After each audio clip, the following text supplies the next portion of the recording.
Good.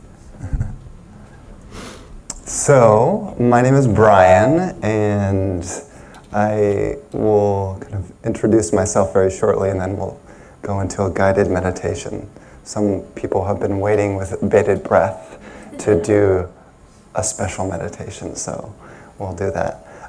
So, about 4 years ago, I left my home. At that time, it was in Austin, Texas, and traveled for 3 years on the road. Left my old life and pretty much all material belongings, put a bed in a van, and traveled for 3 years, and shared these kinds of gatherings with different churches and yoga studios and healing centers. And the purpose of the gatherings are to help people to calm their mind, and then perhaps experience a deeper meditation, and as well as open their heart to a deeper love for humanity and for creation and for God. And then finally to experience joy, inner joy for no reason. I call it reasonless joy. So this has been the purpose of what I did for 3 years, and then after 3 years settled in West Hills, which is kind of northwest LA, and holding regular gatherings there as well. So today the topic is abundance as a divine principle. And I wanted to do an abundance meditation with you that you can do every day yourself, if that is of interest to you. Abundance I consider as a way of being, not necessarily on how much money I have in my pockets. I mean, what if you don't have pockets? You're in trouble. But I mean, it's all about how you are and how you feel inside as abundant or lacking. And you've probably noticed you may go to a country that's very, very poor, and people don't have much, yet they seem to be so happy. And you wonder, well, they don't have much, yet they're so happy. They're abundant inside.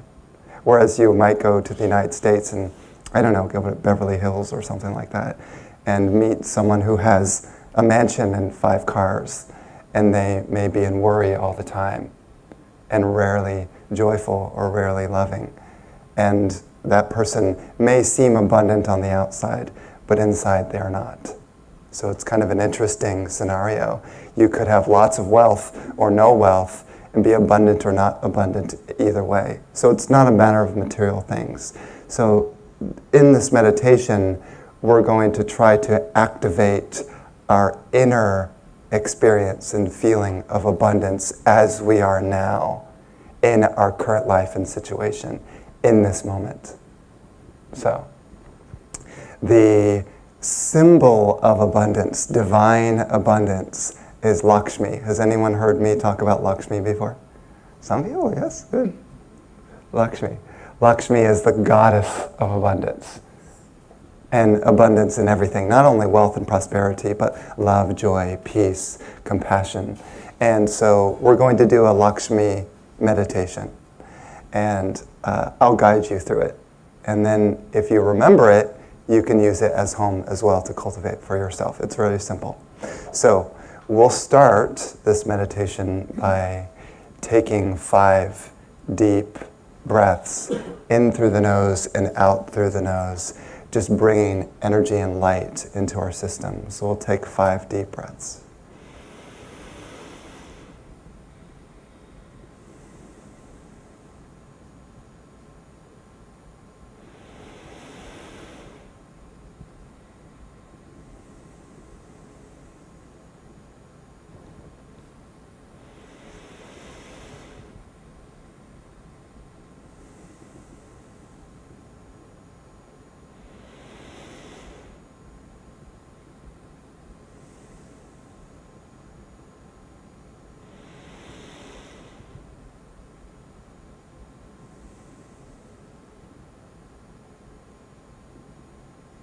And after those 5 breaths, just notice the calmness in your being. maybe you might feel a shift in consciousness.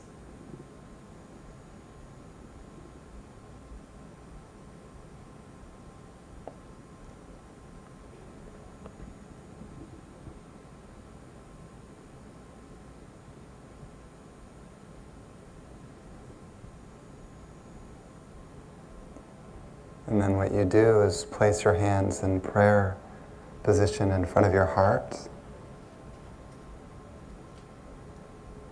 Just feel the sensation of your palms.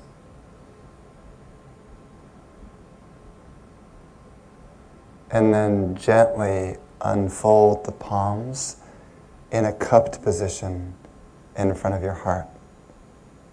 And this is the receiving mudra, the receiving gesture. And imagine that so much abundance is flowing into your hands and into your heart. Just feel an abundance of love,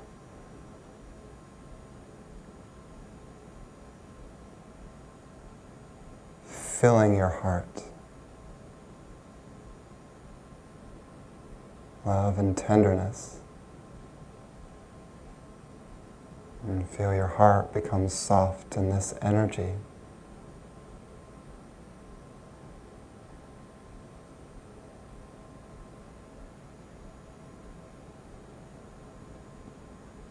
And then an abundance of peace flowing into the hands and into your heart. Try to feel that energy of peace. It's palpable.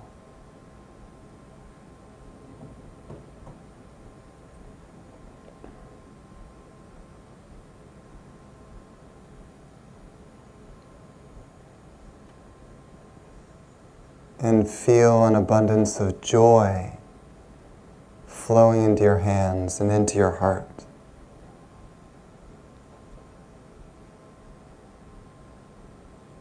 And your heart feels so fulfilled and joyous.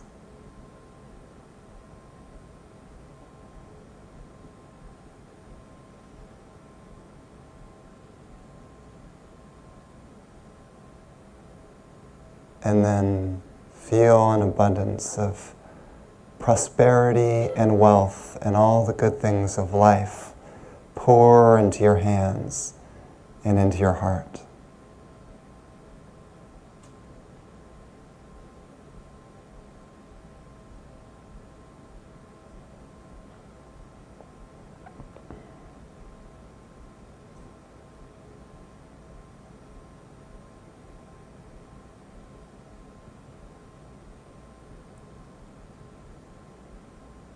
Karagre Vasate Lakshmi. Karagre Vasate Lakshmi. Karagre Vasate Lakshmi. Karagre Vasate Lakshmi. And relax the hands. And just notice the flow of energy in your heart and your being. And this is the most important part. Placing all of your attention on the energy can take you into a deep meditation and allow the energy to flower more powerfully in your system. If you can feel it, place all of your attention on it and feel yourself diving into the meditation.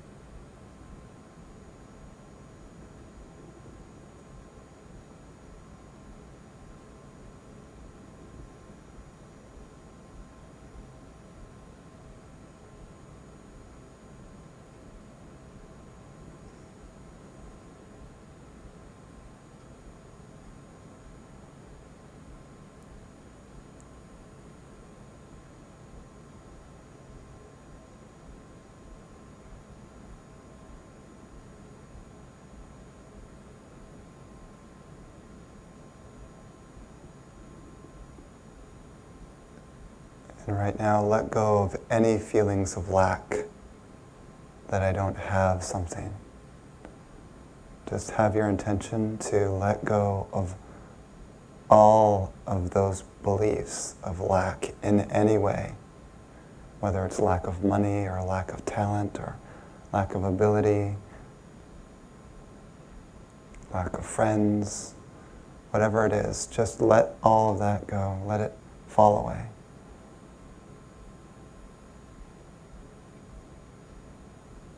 And those beliefs are not needed anymore.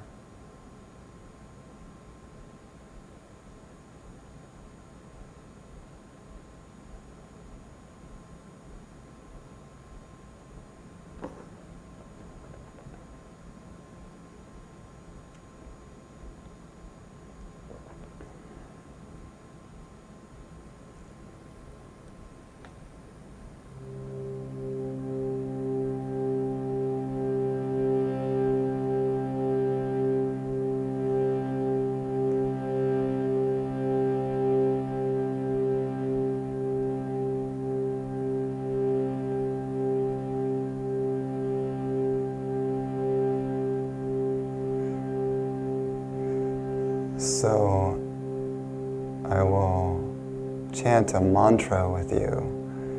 This particular mantra unlocks your inner Lakshmi, your inner goddess. Some of us may have sung this one before. It's really simple, very powerful, to attune to the energy of abundance within you. And you can take this mantra also and use at home for your own practice, or even listen to the CD that has it on there, and it will also help you attune to that energy. This is, again, a form of being. It's the arising of the abundance as a form of being, experiencing that deep inside. There's nothing more that you need to be happy. The mantra is Lakshmi Mata Namo Nama. So it's Lakshmi Mata Namo Nama. And that means I bow to Mother Lakshmi, who is within me and without, outside of me and inside of me. So again, you're not only creating that vibration of abundance inside you, but creating it in this room as well. So therefore, by chanting it aloud, you're cultivating the energy in the church, in Common Ground itself, so that anyone who walks in here will be present and feel that vibration. So you can chant it with me as you get the tune. Lakshmi Mata Namo Nama. Lakshmi Mata Namo Nama. Lakshmi Mata Namo Nama. Lakshmi Mata Namo Nama. Lakshmi Mata Namo Nama. Lakshmi Mata Namo Nama. Lakshmi Mata Namo Nama. Lakshmi Mata Namo Nama. Lakshmi Mata Namo Nama. Lakshmi Mata Namo Nama. Lakshmi Mata Namo Nama. Lakshmi Mata Namo Nama. Lakshmi Mata Namo Nama. Lakshmi Mata Namo Nama. Lakshmi Mata Namo Nama. Lakshmi Mata Namo Nama. Lakshmi Mata Namo Namah Lakshmi Mata. Namo Namah Lakshmi Mata. Namo Namah Lakshmi Mata. Namo Namah Lakshmi Mata. Namo Namah Lakshmi Mata. Namo Namah Lakshmi Mata. Namo Namah Lakshmi Mata. Namo Namah Lakshmi Mata. Namo Namah Lakshmi Mata. Namo Namah Lakshmi Mata. Namo Namah Lakshmi Mata. Namo Namah Lakshmi Mata. Namo Namah Lakshmi Mata. Namo Namah Lakshmi Mata. Namo Namah Lakshmi Mata. Namo Namah.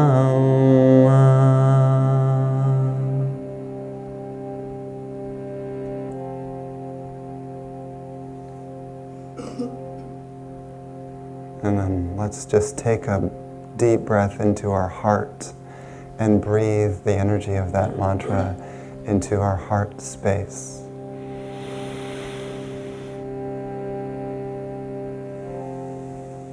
Imagine our heart is shining like a glorious sun, blazing with abundance.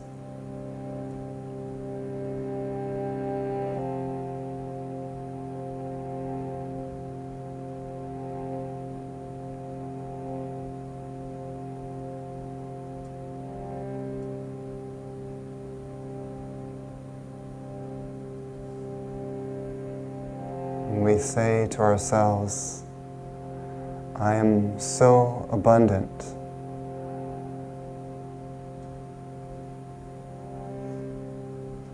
I have more even than I will ever need.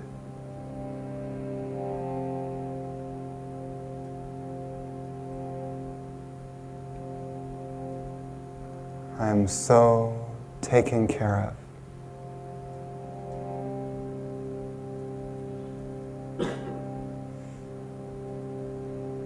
I surrender myself to the flow of the universe and just feel that flow.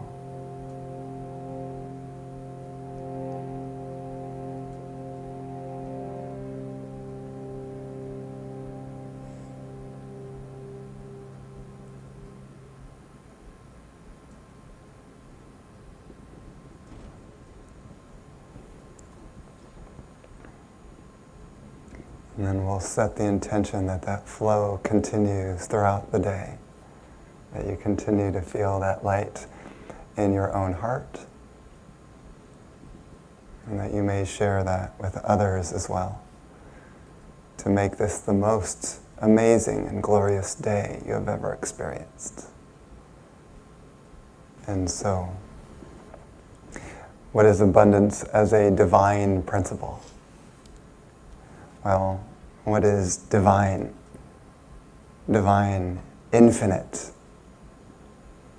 You know, when you think of God, everyone says God is infinite. Doesn't that mean that God is in the harmonium and in the air and in the floor, in the sky, in the birds, in the mosquitoes, in the heat of the sun? God shines.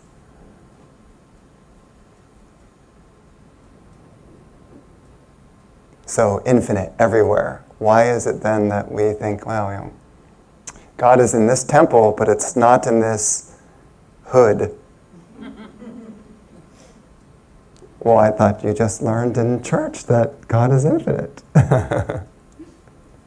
We so easily forget. I myself forget quite often. I have to remind myself. So I feel like part of the process of growing spiritually is a reminder of who we are, continuing to remind ourselves. And if you can possibly do that all day, it's very helpful. As an example, let's say you're in a little cubicle and you're typing on your computer and you're thinking, gosh, I'm at work again. This is so boring. I'm in a cubicle. Well, I don't know. Maybe have your screensaver be angels or something. That reminds you that even God is in the computer and in the work that you're doing. It's a reminder. And then if you have those reminders everywhere, then you start to feel abundant. You start to experience that. So another way to say it is to look at and say, why am I abundant in life? Just for a moment, think that. Think about your life right now and think of something in your life that you feel is extraordinarily abundant in your life. One thing. What is it about it?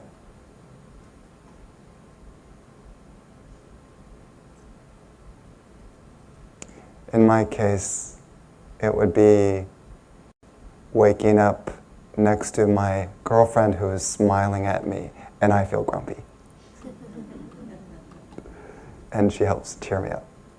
That would be a good example of abundance, right? Someone who reminds you to be happy.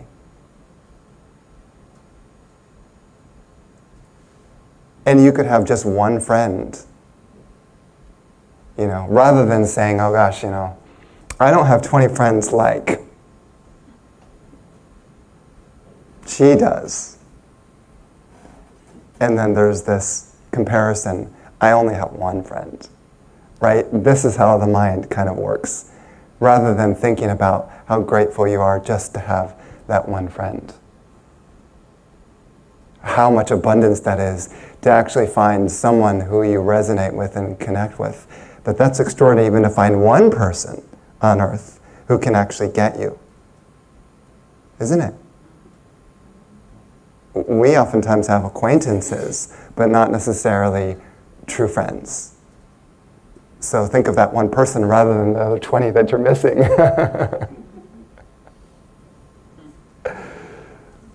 So, or as an example, we sit down and we eat a meal, and oftentimes our mind thinks about what's missing in the meal. Gosh, they didn't put enough salt on this.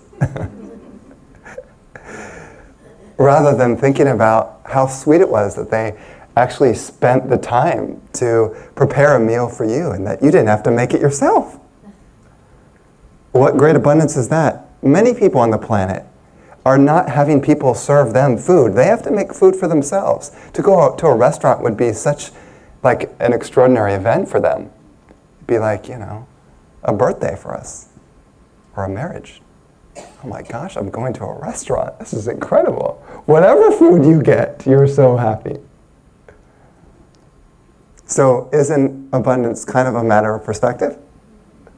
So what I'm suggesting is to remind ourselves how we are abundant in our life, why we are abundant.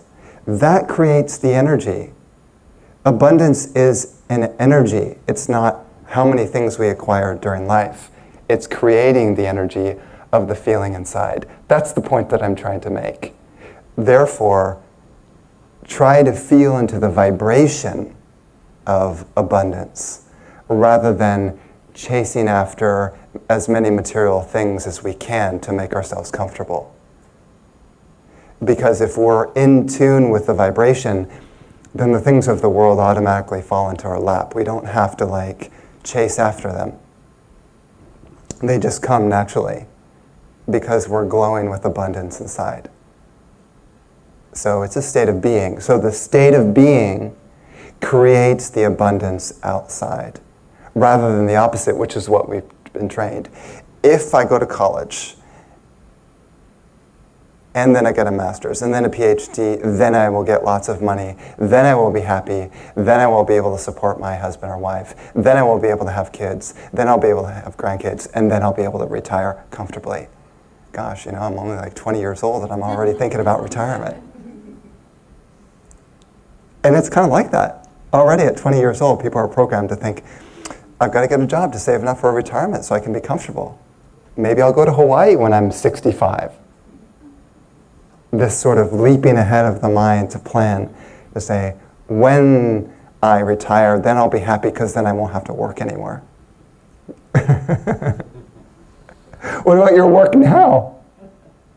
How does it feel to be at work now, when you go to work and you wake up in the morning and go to work, if you do go to work? How does it feel? Many people have dread. Gosh, another day. Is it possible to retranslate? I just started a new job. Has anyone heard of Uber or Lyft?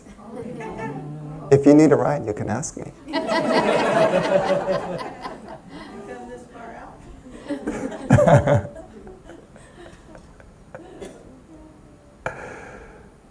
And at first I was kind of nervous because there's a lot of traffic out there in LA. And some scary drivers. My heart was beating at first when I first started doing it. But after a while of getting used to the driving, I started to pay attention more to the people in my back seat or in my front seat. Depends on how bold you are. If you're really bold, you go in the front seat. If you're a little bit timid, you'll sit in the back seat when you come in as a passenger. So after I started to get over my fear of the crazy traffic of Los Angeles, I started to pay attention more to the person who was in my car, and I became with them, to experience them, to find out who they are, to have a connection. And I'm telling you, when that switch shifted, turned on, I started to be so excited to get up at 6 a.m. in the morning to go drive the next day. I can't wait. Who am I going to meet today?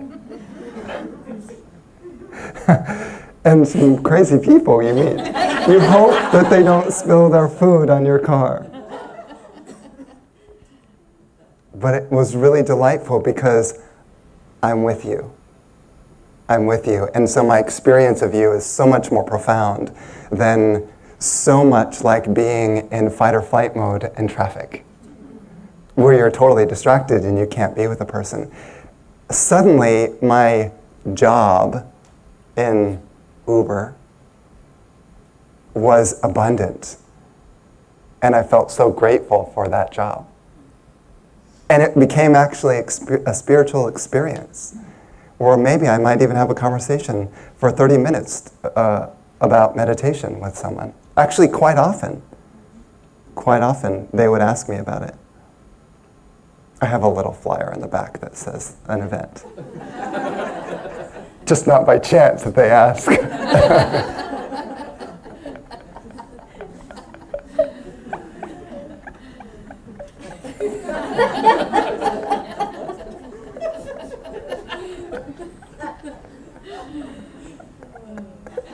And then we would have deep philosophical questions until maybe I went too deep and they said, okay, well, that's enough. I can't handle it anymore. God is infinite. Oh, God. God is infinite. I can't handle it. This is too early in the morning for conversations about God. For some people. Or some people would be silent the whole time and withdrawn. And some people would be talkative. And either way, I would be with them. That was my feeling of abundance and something that before I was afraid of. So my suggestion is, if you want to create your job or whatever you're doing from an abundance principle, then look at where you're actually happy to be there, what you're actually doing or contributing. and who you're reacting with a human being, and that you can have heart-to-heart connections even if they don't talk to you. Have you ever done a heart shine before? Kristen and I made this one up. A heart shine. A heart shine, you can experiment with this. So, right now, just think of someone, or it could be someone in this room if you want to, you can look at them, or it could be someone outside of this room. Think of that person who you would like to bless with heart energy, with the energy of your heart. Think of that person. And then imagine your heart just kind of opening, the energy of your heart just and light flowing into their heart. Just imagine it's flowing right into their heart. And their heart is opening with the light. And just continue to feel that flow of light pour into them. And their heart opens to receive your light. And just notice what that flow feels like.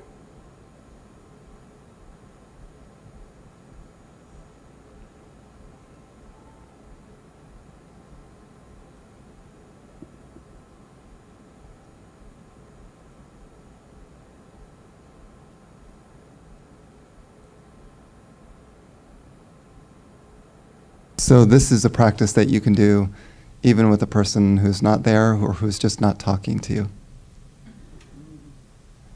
And that creates abundance in your life.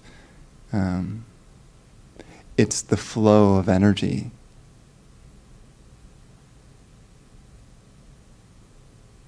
Has anyone ever done that before?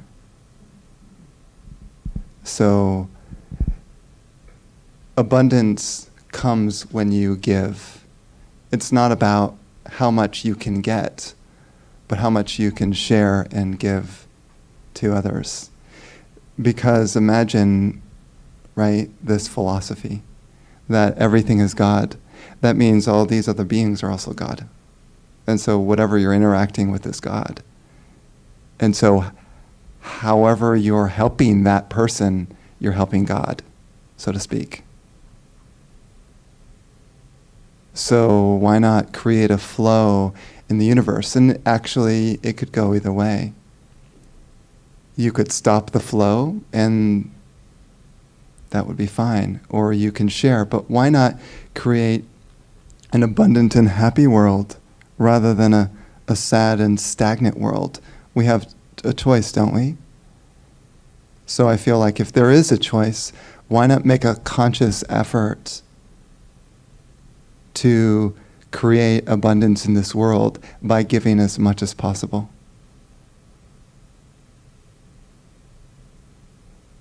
I mean, we know this whenever we give something to someone, we feel good.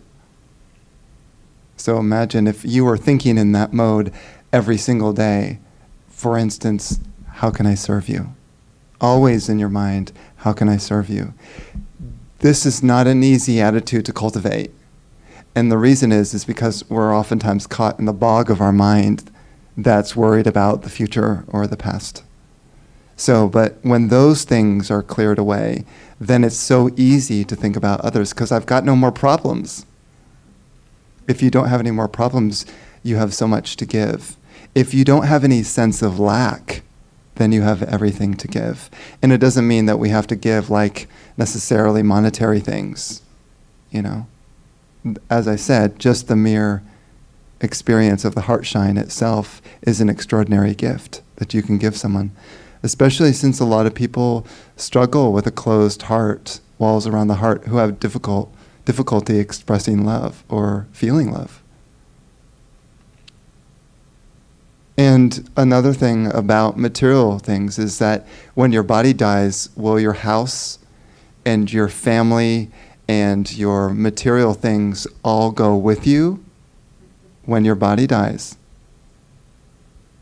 What goes with you? It's like your karmic makeup is the way I describe it. Karmic makeup is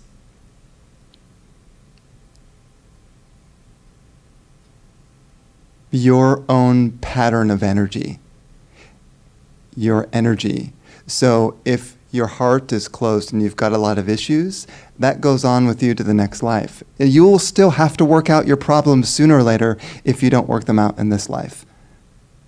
So the next life, you get born into another body and you get to oftentimes experience the same things. Wow, how many times have I been to hear Brian's talk? He's going to talk to me about this again? Right? It's like that, lifetime after lifetime. And each of us have had hundreds of thousands, if not millions of lives, living it over and over again because we haven't fully learned our lessons about how to open our heart, how to kind of surrender to the universe. So we get to experience, did you notice that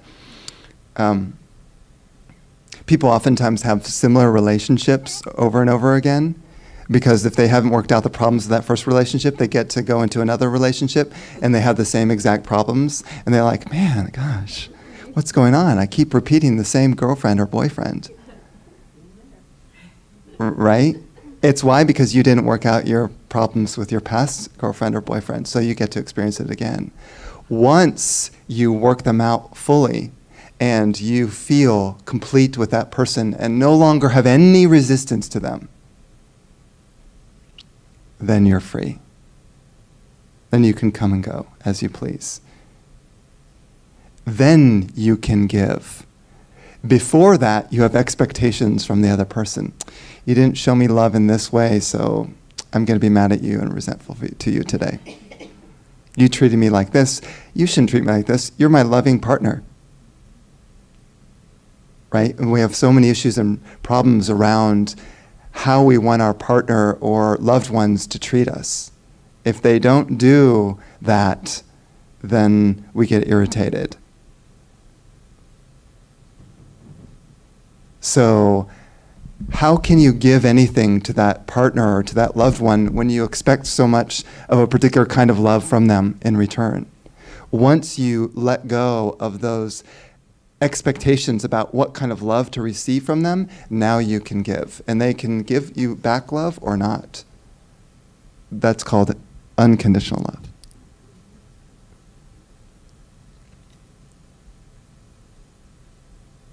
We can give love then constantly and not be worried about getting it back. That is abundance and so fulfilling.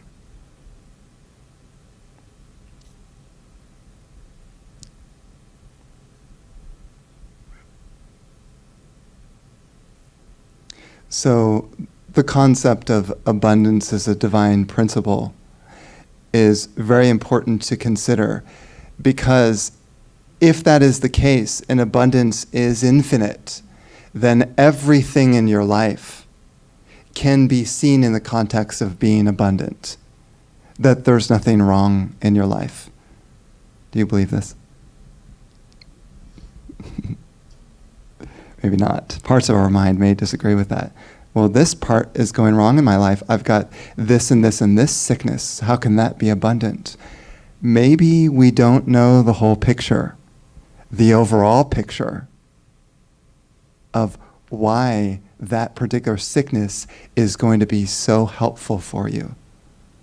How you are going to grow by leaps and bounds through going through that sickness. And the only reason you're suffering is because you don't know why you got it.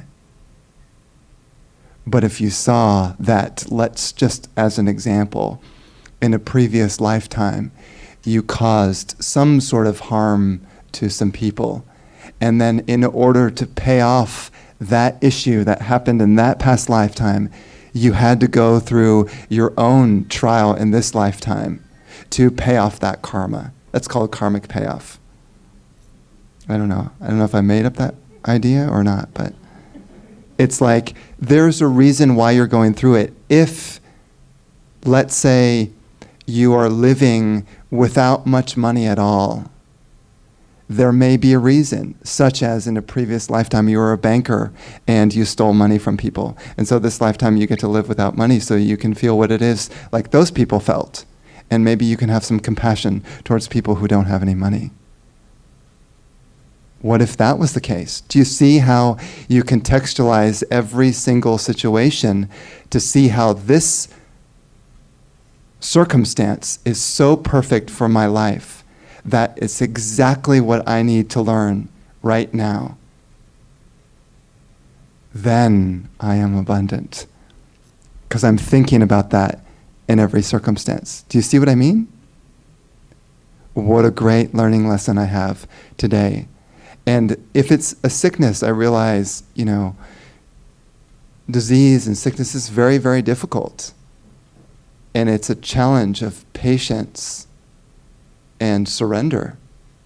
Very, very difficult.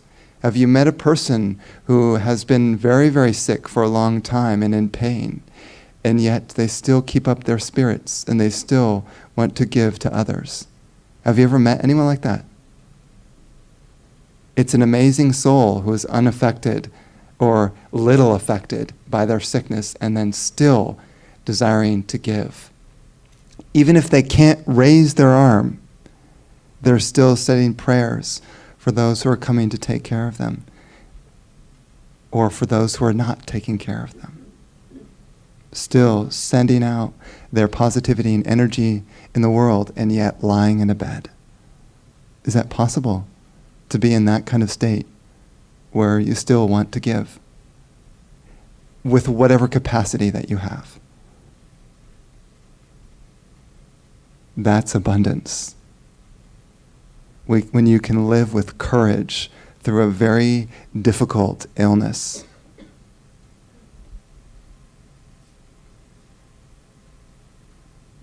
So,